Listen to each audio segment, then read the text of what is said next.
Buenas tardes, compañeros y asesora. Me voy a exponer el tema de principios activos en plantas medicinales, presentándoles tres plantas que se utilizan muy comúnmente en nuestro país.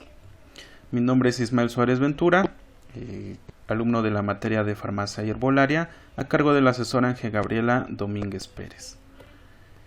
Como introducción, pues tenemos que nuestro país es considerado como el segundo lugar con mayor variedad de especies botánicas que tienen propiedades medicinales. Pero a pesar de esto, aún existe mucha deficiencia en la investigación sobre los principios activos o las propiedades químicas de estas plantas. Entonces, todo el conocimiento que nosotros tenemos es mucho conocimiento tradicional o etnobotánico.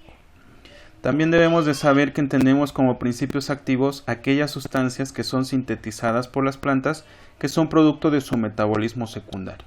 Como lo hemos estudiado, el metabolismo primario es aquel que sintetiza sustancias para la propia existencia o subsistencia de la especie vegetal, mientras que el metabolismo secundario sintetiza sustancias que antiguamente eran consideradas como desechos, pero que hoy por hoy se ha descubierto que tienen propiedades terapéuticas en nuestro organismo.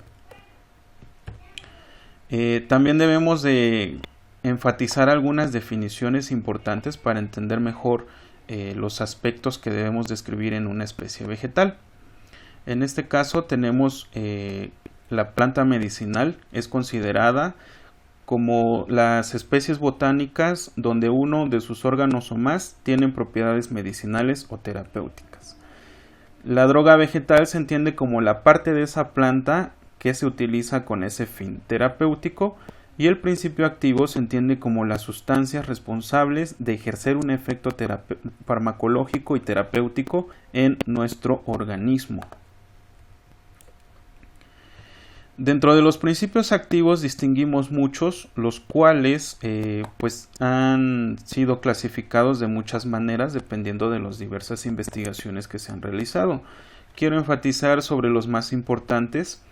Unos de ellos son los alcaloides. Los alcaloides son compuestos nitrogenados que tienen una naturaleza básica que provocan potentes efectos fisiológicos. El principal efecto que tienen en nuestro organismo es sobre el sistema nervioso central, siendo los efectos psicoactivos o incluso analgésicos, anestésicos o parestésicos. Un ejemplo de los alcaloides es la famosa morfina. Otro tipo de principios activos son los glucósidos, los cuales son productos del metabolismo secundario que están formados por una parte de azúcar inactiva y otra parte activa denominada glucón con acción terapéutica. Tienen propiedades aromáticas y los efectos en el organismo son diversos. Un ejemplo son los derivados salicílicos, de donde proviene el ácido salicílico. Los taninos, por su composición química variable, presentan un interés médico importante por su propiedad astringente, antiinflamatoria y analgésica leve. Se emplean principalmente para inflamaciones de boca, bronquios, hemorragias, quemaduras, y algo muy importante es que son antagonistas de los alcaloides, es decir, ante una intoxicación o envenenamiento por alcaloides podemos utilizar plantas que tengan alta concentración de taninos que van a antagonizar el efecto de estos. Debemos también saber que los principios activos se encuentran dispersos en la planta como sustancias aisladas, que al momento de entrar a nuestro organismo forman sustancias complejas que son las que ejercen un efecto terapéutico en nuestro cuerpo. Es por eso que estas sustancias son muy difícilmente sintetizadas en laboratorio. Otro grupo de principios activos son las saponinas, las cuales se encuentran en la mayoría de las especies vegetales y son muy espumantes y sus propiedades son parecidas a las del jabón. Pueden ser tóxicas ya que producen hemólisis, esto quiere decir que destruyen los glóbulos rojos, pero una de sus propiedades es que incrementan las secreciones mucosas, por lo tanto son útiles como expectorantes, como por ejemplo en la flor de gordolobo. Tienen propiedades antisépticas y diuréticas también. Finalmente describimos los principios amargos, los cuales son sustancias que poseen esta propiedad para el gusto, estimulan el apetito y aumentan la secreción de jugos gástricos. Un ejemplo es el famoso jugo de ajenjo, es especie de la cual describiré en un momento. Y bueno, la primer planta que quiero descubrir bajo las características antes explicadas, pues es precisamente la Artemisia absitium, cuyo nombre común en nuestro país es hierba maestra o ajenjo. Su distribución en México se encuentra en el centro de nuestra República Mexicana, desde el estado de Michoacán hasta el estado de Veracruz. Es una planta perenne que florece, es decir, que florece todo el año, con una morfología de hojas alternas. Es muy característica.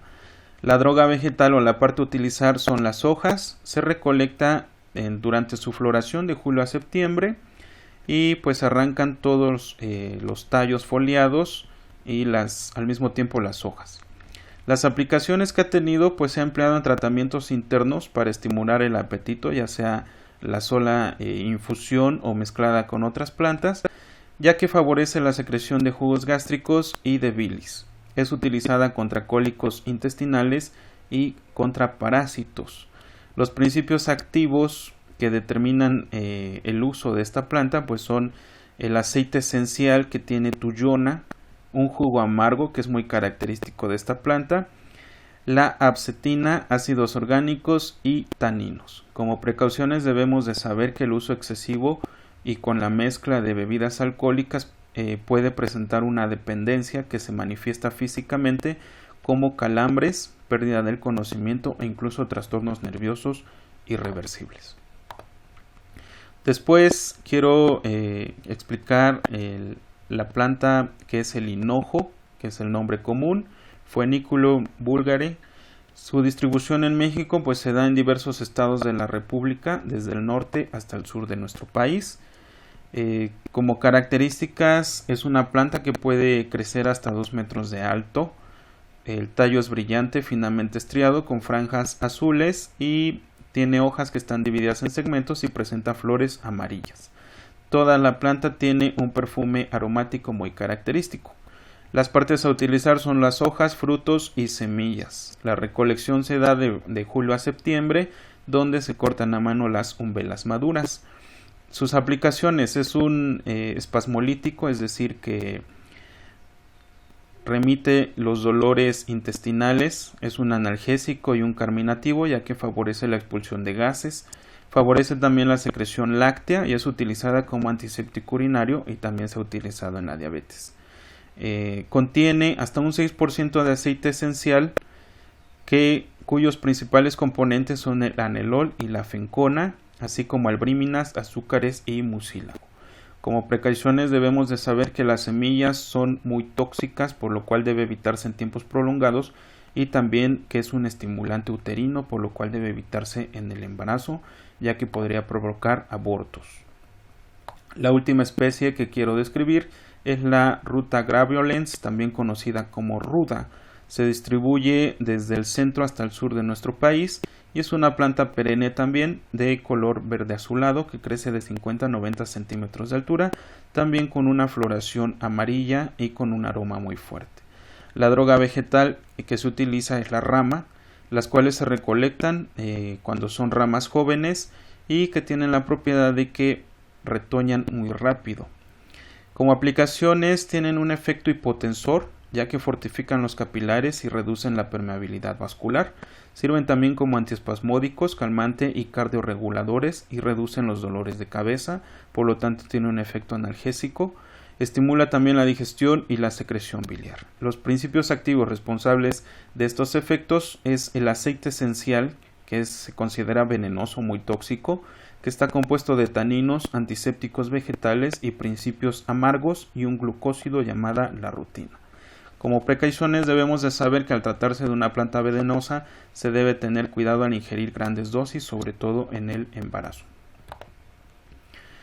Como conclusión, podemos concluir que el conocimiento químico de los principios activos de las especies vegetales han permitido reforzar la utilidad de las plantas que por mucho tiempo se han utilizado de manera tradicional y empírica, pues son muchas las especies que han cambiado el curso de la historia en cada época de la humanidad. Son muchas las especies vegetales que también nuestro país ha aportado a nivel mundial en contra de enfermedades que pues antes se consideraban incurables. Es por ello que debemos tomar el conocimiento tanto científico como etnobotánico para enriquecer nuestra práctica en la utilización de la fitoterapia. Les agradezco mucho su atención y eso es todo por el momento.